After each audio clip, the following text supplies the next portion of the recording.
Olá, amados. Hoje eu vim aqui compartilhar com vocês algo que surgiu em nossas vidas há 10 anos atrás e que eu ainda não tinha conhecimento, né? Mas que agora o conhecimento chegou e a verdade liberta, né? Então, agora que eu tive conhecimento dessa realidade, eu vim compartilhar com vocês. E esse vídeo é muito importante para repassar para outras pessoas que estão passando por essa situação, né? Que tem filhos ou parentes, alguém que você conheça, né? Que tem a história com autismo ou suspeita de autismo, né? Hoje nós vamos falar sobre o autismo em nossas vidas. E aí, eu gostaria que vocês compartilhassem nas redes sociais e com outras pessoas, porque esse vídeo pode ajudar outras famílias, outras pessoas, né? E a nossa história com autismo começou há 10 anos atrás, quando eu e Nicola resolvemos ter um filho. Ele foi gerado com muito amor, com muito carinho, ele foi desejado, sabe? E aí então João Rafael nasceu.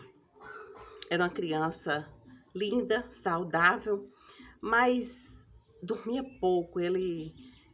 A primeira característica eu acho que surgiu assim do autismo foi a questão do sono. Ele dormia pouco, acordava muito à noite, assim, todas as crianças recém-nascidas acordam à noite, mas ele acordava demais, demais. E aí depois foi crescendo, tinha muito apego comigo, ele não ficava com ninguém e muito apegado mesmo comigo.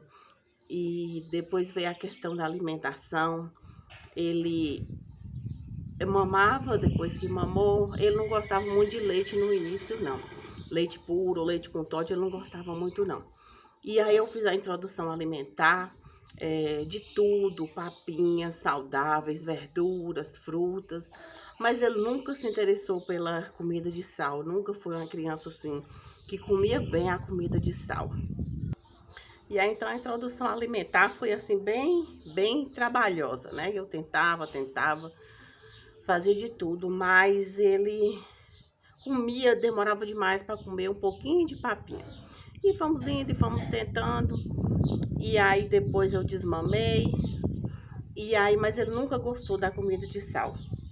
De repente, um dia, a Nicola deu de fazer uma vitamina de banana para ver se ele gostava. E ele se apaixonou pela vitamina de banana, que até hoje é a alimentação principal dele, por enquanto, né? Porque com fé em Deus isso vai mudar. E até hoje é a vitamina de banana que ele mais gosta. Como outras coisas, assim, só carne assada, um torresmo frito, mas não come feijão com arroz. Não come, só a única fruta que ele consome é banana porque é no leite, na vitamina. E hoje não come pão, não come sanduíche, não come salgado, não come pizza. Mas vou continuar do início lá. Então, ele não gostava de comida de sal e passou a comer, tomar só vitamina. E tinha umas frustrações, assim, umas birras, quando, por exemplo, se um coleguinha estivesse brincando lá em casa e fosse embora, ele chorava muito. Se ele estivesse na casa do colega e a gente fosse a hora de ir embora, chorava também. Tanto que um certo tempo eu até fiquei evitando de sair, porque na hora que voltava era aquele escândalo. E aí, era sempre assim, birra por causa das coisas. E foi crescendo, se a internet caísse, ele chorava. Então, assim, certas pequenas frustrações para ele eram grande coisa. Todo mundo achava que era birra, que eu mimava porque eu não batia, todo mundo batia nos seus filhos, eu não batia.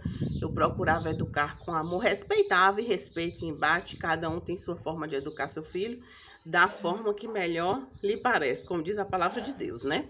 O pai corrige da forma que ele consegue, cada um dá o seu melhor, o que consegue dar e procura fazer o melhor, né? Mas eu procurei educá-lo sem bater, e com diálogo, com oração, com fé em Deus. E aí, mas todo mundo achava que eu me amava porque eu não batia e que aquele choro era de mimo. E aí o tempo foi passando e essas birras continuaram, o João foi crescendo e ele tem muito apego à rotina e só gosta de umas coisas. No início ele gostava muito do alfabeto, então eu, com 2 anos e meio, quase 3, ele só queria assistir desenho do alfabeto. Se colocasse outra coisa, ele não queria, só alfabeto. E no início, naquela época, 10 anos atrás, era mais difícil, né? Desenhos educativos. Hoje tem mais. Mas eu ficava escrafunchando no YouTube o desenho do alfabeto. E aí, E foi crescendo, e apego à rotina, não gostava de brincar de outras coisas, e brincou um pouco de bola e foi se afastando. Então hoje, se tiver alguém, se os colegas que ele mais gosta estiver brincando de bola, ele não encosta. E na escola também foram vindo as dificuldades, ele falava, não tem costume de fazer isso. A primeira vez na escolinha que foi fazer oração, ele falou, não vou orar não, porque meu hora é com minha mãe em casa. Aí eu cheguei aqui, eu conversei com ele, aí tudo bem, começou a participar da oração na escola. Então, assim, muito apego à rotina, né? E o primeiro ano na escola foi muito desafiador, porque ninguém conhecia o autismo, nem eu conhecia, nem as professoras, nem a escola, nem ninguém. Então foi bem difícil para todo mundo lidar com ele, e eu ficava sem saber o que estava acontecendo. E sempre com aquele peso que as pessoas achavam que é porque eu tinha mimado meu filho. E aí e o tempo foi passando, eu falei, meu Deus, será que eu sou uma mãe tão ruim assim, que eu não consegui educar esse menino, que esse menino da Bia por causa de tudo? O tanto que eu me abdiquei de tudo e me dediquei a ser mãe, não abandonei tantas coisas, assim, deixei minhas próprias vontades para cuidar de meus filhos, para me dedicar a meus filhos, e agora esse menino age dessa forma, eu ficava sem entender. E aí, João foi crescendo, foi melhorando um pouco, foi calmando, mas sempre tinha birra, sempre tinha essa questão da rotina, de brincar das mesmas coisas. E aí, quando o João tinha 3 anos e meio por aí, nós decidimos ter outro filho, esperado, desejado, querido. E aí tivemos Nicolas, e Nicolas nasceu. E aí, Nicolas desenvolveu bem, não teve atraso nenhum no início. De repente, quando Nicolas chegou numa idade de 3 anos e meio por aí, eu comecei a reparar que ele não socializava, que ele não conversava com as pessoas. Quando chegava alguém aqui, ele ficava sempre afastado, não aproximava de ninguém, não contava casos. Nessa idade, as crianças já contam casos, já brincam com outras crianças, ele não interagia com outras crianças. Eu fui achando aquele estranho, sempre afastado. E chorava, mas as birras de João ainda eram maiores que a de Nicolas. Então, isso fez com que a gente acabasse não reparando tanto, né? Porque já tinha um que chorava e a gente acha. Então, para nós aqui dentro de casa já era normal as birras.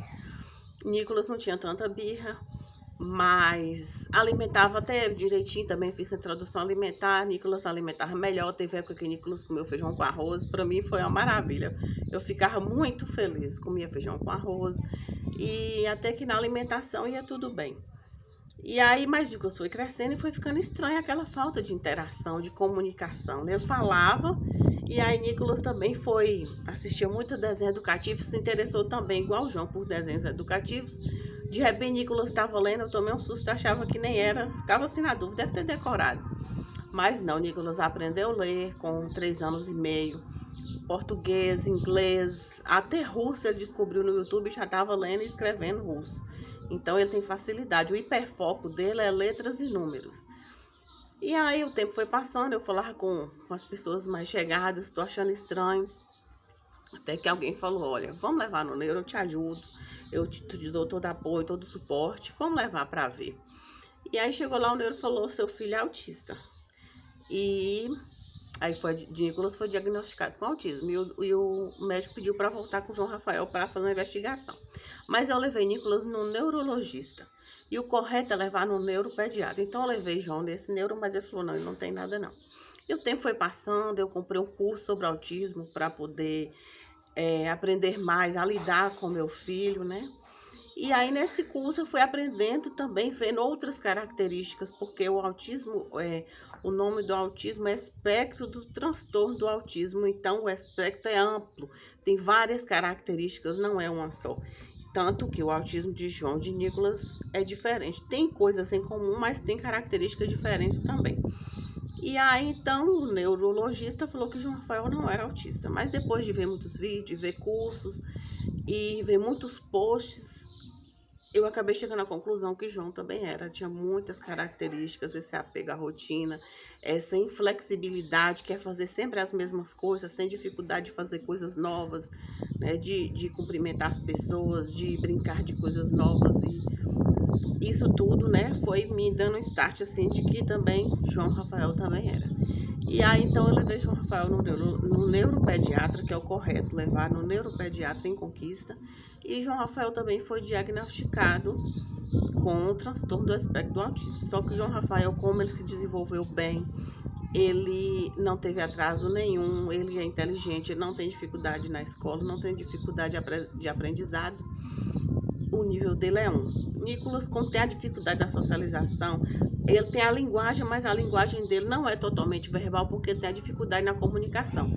Então, o Nicolas é nível 2. E Nicolas também tem TDAH, que é hiperatividade, né?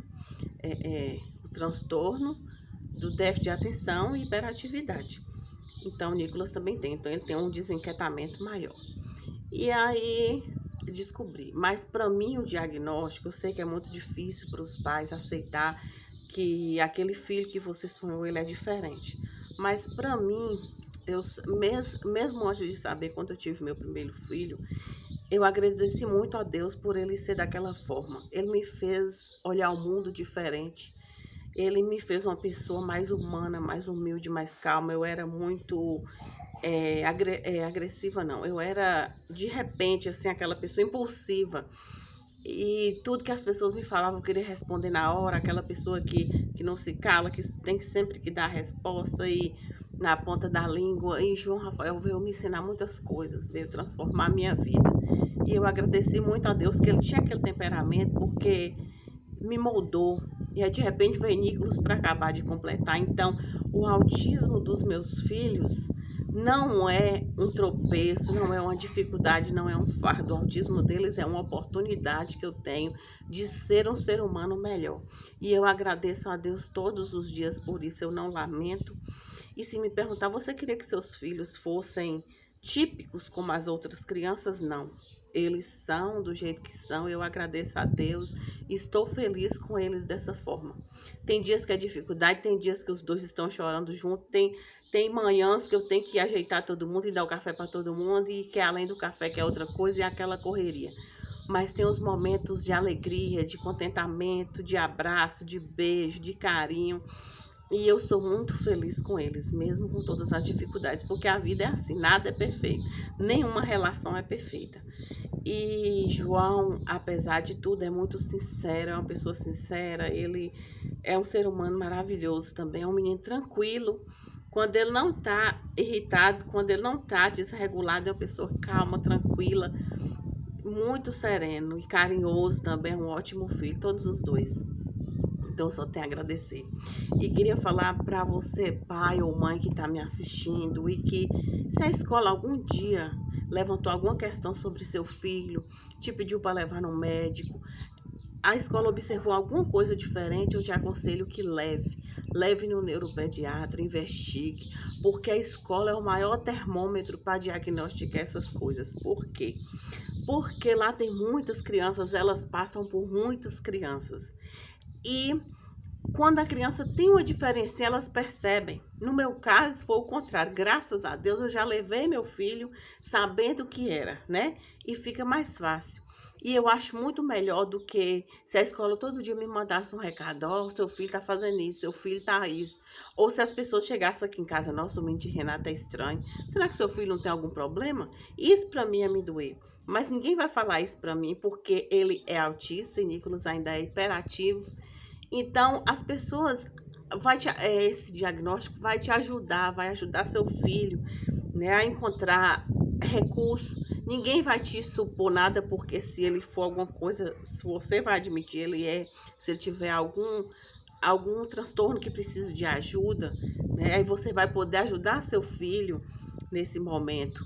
Porque quando a gente nega, por exemplo, o autismo, se você negar, não, ele não é, mas as características vão continuar ali, os problemas vão continuar. Quando a gente aceita com amor e faz o tratamento, você está ajudando seu filho.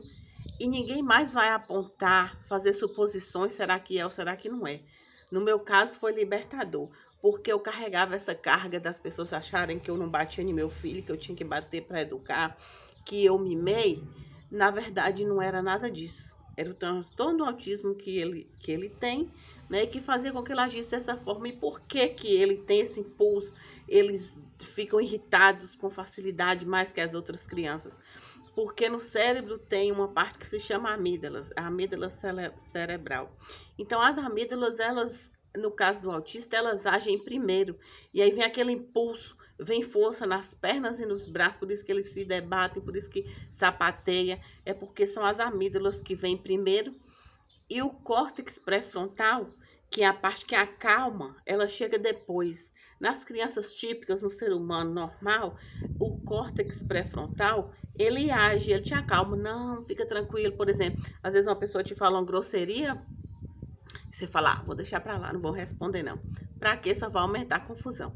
No autista, essa parte que é a consciência de acalmar, ela vem depois. Então, primeiro vem o impulso, aí ele chora, ele grita, depois vem a calmaria. Então, o que fazer meu filho da birra, faz ele fazer isso, é essa situação, que o córtex pré-frontal dos autistas chega depois. E a amígdala dá um impulso primeiro, então por isso que eles ficam nervosos. Então, isso só ajuda, o conhecimento é libertador. Até Jesus falou, conhecereis a verdade vos libertará. Porque a verdade liberta, a verdade nos ajuda a conhecer melhor as situações e ajudar nossos filhos, né? Até as escolas, elas vão agir diferente, porque eles vão saber que aquela criança precisa ser tratada de forma diferente. Até as atividades para crianças especiais é diferente. Então, conhecendo, diagnosticando, nós só temos a ajudar nossos filhos. E que Jesus possa nos dar sabedoria para educar nossos filhos com amor, que nós possamos permanecer no caminho do Senhor, porque Jesus é a verdade e a vida. Então, ao lado de Jesus, nós vamos encontrar paz, nós vamos encontrar saída, nós vamos encontrar a luz. E vamos dar glória a Deus por tudo, porque quando a gente agradece, aceita com amor, é mais fácil de vencer. Se a gente não aceita, a luta só vai aumentando. Quando a gente aceita com amor, o fardo fica leve. Como Jesus falou, meu fardo é suave e minha carga é leve. Então, com Jesus, o fardo fica leve. Tem dias na minha vida que está um turbilhão de emoções, um turbilhão de dificuldades. E tem dia que parece que eu estou flutuando. Jesus vem e traz a paz e acalma nossas vidas. Nunca se esqueça que Jesus está sempre do nosso lado. E tudo podemos vencer naquele que nos fortalece. Amém.